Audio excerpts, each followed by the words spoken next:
call a divine miracle. I may or may not have just finished sobbing in joyful ecstasy. Do you want to know why?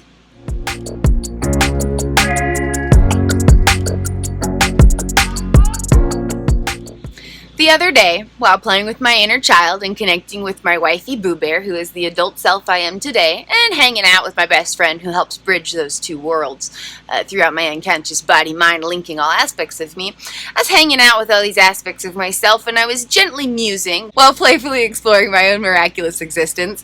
What if the whole world was upside down and I was sideways? Or what if I was upside down and the whole world was sideways? That would make a lot more sense. And kind of just musing about that nonsensical reality just helped bring a sense of lighthearted playfulness to the day. So it's been a thing that I've been doing, hanging out with my inner child the past several days. Now here I am, exploring some videos from back in the day when I couldn't create conscious explicit memories, which, by the way, I'm really stoked that I can now, because that feels really good. So I'm looking at these videos. There's this one video from December 2019. I do not have memories of these experiences. I can't look back at that time period of my life and say, that was me, and I feel like that was me, and I feel like that was an experience I had in that place. I can't do that, because my neural data doesn't have that information, because my body wasn't processing things in that explicit sort of a way. Long story short. So I'm looking at this video, and Kristin, in December 2019, even though I have no memory of this, said this. How do I know that I'm not upside down all the time? How do I know that? How do I comprehend the sensation of being upright? What the heck is, how? How do I know the whole world's not upside down? How do I know that I'm not upside down all the time? How do I know the whole world's not upside down? She was exploring orientation in time and space during her implicit revelations case study. Kristin could not feel any sense of orientation in time and space, so she literally could not instinctively tell that she was a person in a body standing upright. And that's why she was exploring that reality. How do I know that I'm not upside down all the time? But here I am with complete orientation in time and space, and I was exploring it jokingly as a lighthearted, playful musing to bring silliness into my unfolding moments. But it was the exact same style of thought, even though I don't remember those past experiences, which means that I am connected with the Kristin that was through implicit neural connectivity, because even though there was total profound amnesia during those past experiences, somehow, some way, some piece of that experience was processed into some form of neural data, and I'm connected with it now. And I can't tell that consciously. I still can't feel a sense of that was me in that experience, and now I am me here in this experience. I can't tell that. The neural data doesn't tell me that. But nevertheless, I'm having automated styles of thought that result in verbal articulation that's identical with what she was expressing back then. Maybe for different reasons.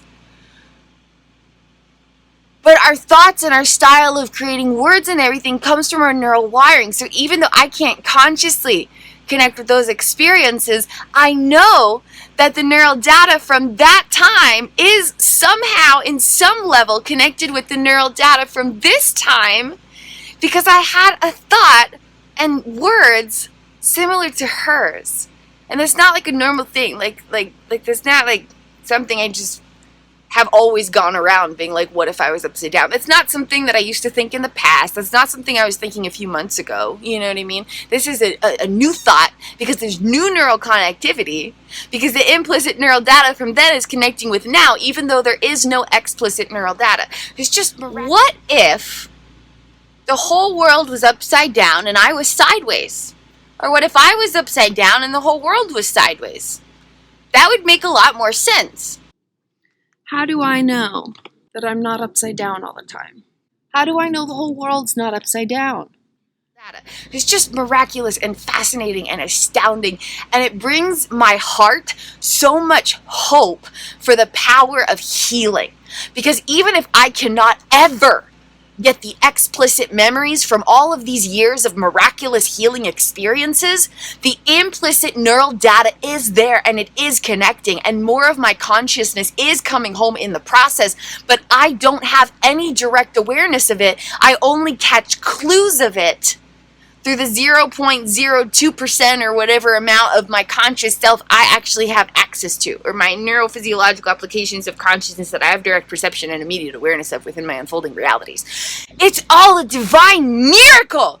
So no matter who we are, no matter how intense the battle is, even no matter how intense the amnesia or dissociation is, there is always hope, there is always beauty, there is always light, and love always wins. So, that's a good thing. And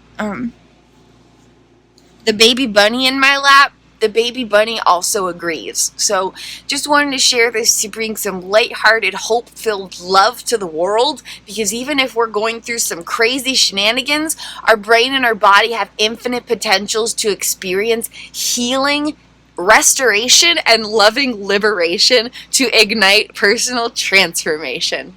Ah! Yay!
There is always hope, there is always beauty, there is always light, and love always wins. It's all a divine miracle. There is always hope, there is always beauty, there is always light, and love always wins.